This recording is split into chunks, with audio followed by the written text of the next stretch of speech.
puisque Joachim Löw a joué comme l'équipe de France en première mi-temps, et là, les Français, ils ne savaient plus.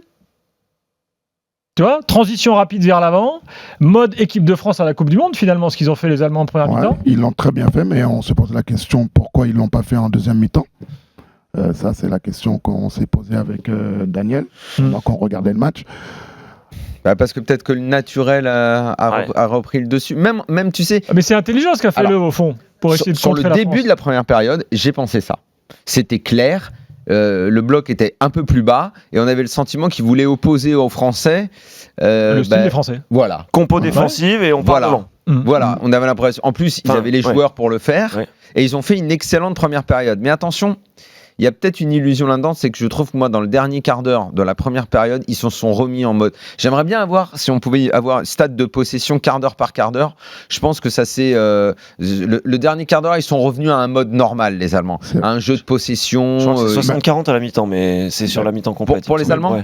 Ouais, sur la mi-temps complète. Mais je me demande s'ils font pas sur le dernier quart d'heure, ça bascule vraiment de leur côté. Mais pas au début. Au début, c'est les Français qui ont la balle. Mais bon, après, quand tu regardes bien cette première période, tu vois que les Allemands, ils ont manqué d'efficacité. Quand tu vois... Loris, il fait quoi, 4-5 arrêts en première mi-temps? Quand tu vois même plus manqué d'efficacité. Quand tu vois Leroy Sané, ce qui loupe, la passe qui loupe... celle pour Werner. Voilà. Même si il est sur son pied droit, mais à ce niveau-là, tu peux pas louper un ballon comme ça. Pour moi, il rate pas que ça, parce que il est, dès le début des actions, plus que pertinent. Il a le feu, quoi. Il dégage un truc, ce joueur.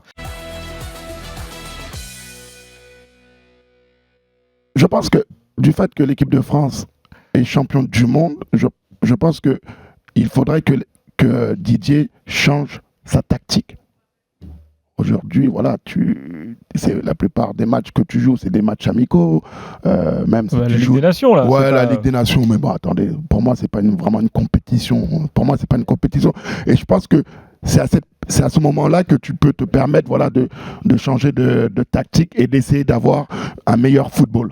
Bon, sauf que pour préparer l'Euro. Sauf que ça ne changera pas. Il faudrait que ça change. Il faudrait que ça change parce que t'es renforcé dans tes certitudes avec ce genre de match. Tu joues l'Allemagne qui fait une super première période. Toi, t'es franchement à la rue dans le sens où ton bloc équipe, ce qui fait la force des Bleus, n'est pas là. Parce qu'ils se font transpercer de partout. Et défensivement, c'était une cata. Et sur la seconde période, le bloc équipe, il revient. Il retrouve les valeurs de combat. Et en se bagarrant, parce qu'ils se sont mis à se bagarrer, ils ont réussi à développer des phases de jeu. Mais la confiance, elle est là. Elle est confortée, confirmée. Et tu gagnes le match contre l'Allemagne 2-1. Voilà. Il n'y a plus rien à dire, mon vieux. Mon petit Lorto, l'Allemagne devient le paillasson de la France. Alors, messieurs, c'est la première fois de l'histoire de cette sélection qu'ils perdent 6 fois en une année. Donc, c'est un chiffre parmi d'autres, mais ça n'est jamais arrivé. C'est la première fois que c'est jamais arrivé à l'Allemagne. Non, attends, c'est pas une équipe qui a l'habitude. Là, on en est à 5 matchs d'affilée face à la France sans qu'ils gagnent. On a une équipe. Ouais, bon, après, c'est un peu une équipe d'adolescents. Le match du 13 novembre, excuse-moi. Non, mais Lorto, tu deviens la Géorgie, mon vieux. Méfie-toi. Même Gibraltar, parce que Villas vient de tweeter à l'instant que Gibraltar avait gagné autant de matchs. Oui, j'ai dit tout à l'heure, si t'écoutais. Un peu à l'image de Leroy Sané, ça commence bien les actions.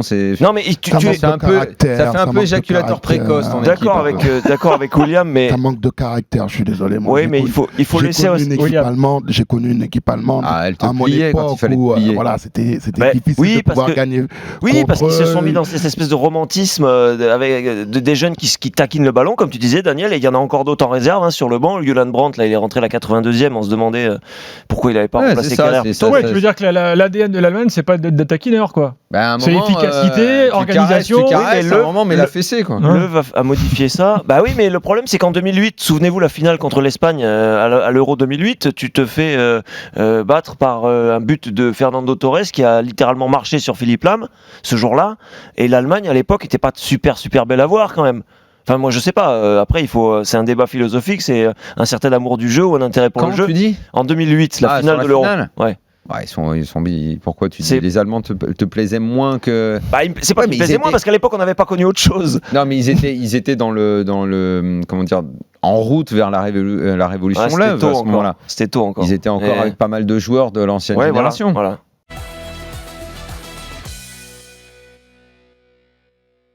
Si Dembélé avait fait une très bonne prestation pour son premier match à la Coupe du Monde, je pense que Kylian aurait été l'avant-centre et Dembélé sur le côté. Mais ça n'a pas été le cas.